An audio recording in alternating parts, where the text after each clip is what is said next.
The family is devastated by the decision.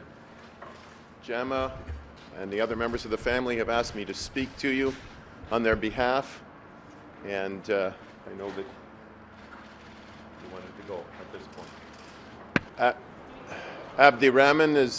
Abdirahman Abdi came from a country of civil war. He came to this country seeking freedom and safety. Before July 26, 2016, he had never had a scratch on his body. Having said that, I must tell you that the family did not expect that the criminal justice system would be the way to resolve the systemic problems, including the challenges of dealing with those people who have mental health issues. The family did not expect that the criminal justice system was the means to effecting change.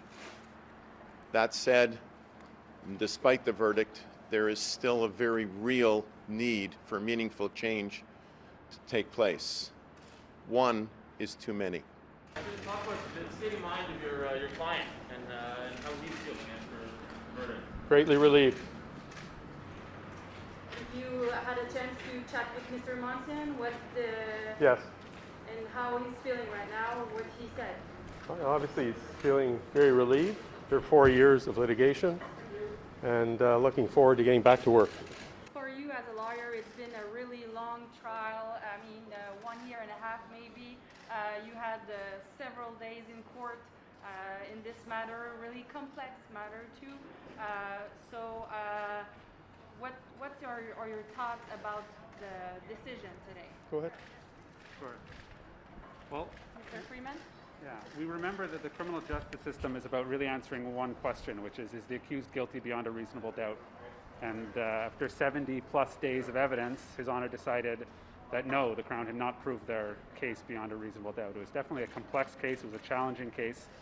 I think we were very lucky to have everyone involved who were involved in it, who made it that much easier. But obviously, we're very pleased with His Honor's decision. There will be people who look at this decision today and say this is another instance of a white police officer who is being found not guilty in the death of an unarmed black man. What do you say about your case that maybe makes it different from others, and what do you say to those people who feel like this is wrong? I'll say this. The reasons for judgment span 100 pages. Everyone should read the reasons of judgment to understand why Justice Kelly made the decision that he did. We haven't even had a chance to read the reasons for a decision, but to answer that without having read it really will barely begin to tell the story. Do you think how difficult of an environment was this judgment delivered in, considering at the beginning of the trial, the landscape has completely changed when you consider the movement of Black Lives Matter and the feeling in society? I think Justice Kelly said it best. He said his duty is to deliver a judgment dispassionately on the evidence and on the law, and we think he did just that.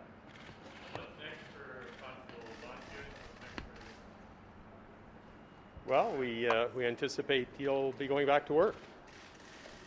When, I don't know, but I think that's what lies ahead. Do you think he's going to be able to be on the field again, or? That's up to the police service. They'll have to figure out. Yeah, they have to figure that out. Can you help us take us a little bit inside how he's feeling?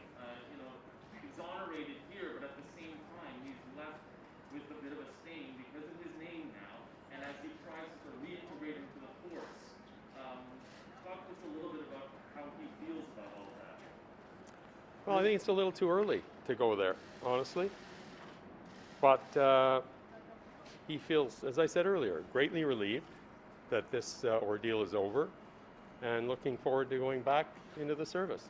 Can you provide some insight into how you approach this case? It has been a long trial, more than 4 years, more than 72 days in court. Tell us a little bit about how you approached it and how you decided to argue the case. Go ahead. Sure. Well, this is a case that had a lot of complexities to it, but really came down to some very simple legal issues. We tried to frame it that way to make it manageable for His Honor, and I think the judgment reflects that there were 3 main issues. When you clear away all the clutter you're left with 3 legal issues that the judge had to decide. And it was our job, obviously, as lawyers to be as helpful as we could in doing that. And that means leaving aside larger social issues, which obviously may have great relevance. But in terms of this trial, the question was, has the Crown proved each element of the offence beyond a reasonable doubt? And the judge concluded that no, on each offence, they had not.